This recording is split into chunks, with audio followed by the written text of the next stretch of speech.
Шановний пане Голово Верховної Ради України, шановні депутати, дорогі українські друзі, від імені Болгарського посольства в Україні та болгарської сторони я б хотіла привітати вас з 30-ю річницею ухвалення Конституції України.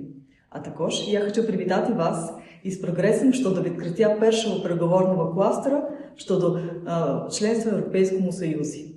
Болгарія і залишається одним із найактивніших прихильників європейської інтеграції України, виходячи з принципу власних заслуг. Україна є домом для найбільшої історичної сформованої болгарської діаспори за кордоном.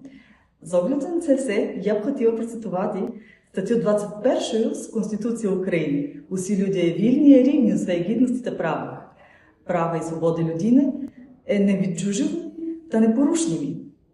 Сьогодні Україна успішно відстоює ці принципи, і вони є основою розвитку демократичних інституцій та успіху України.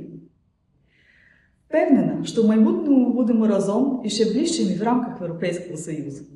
Слава Україні!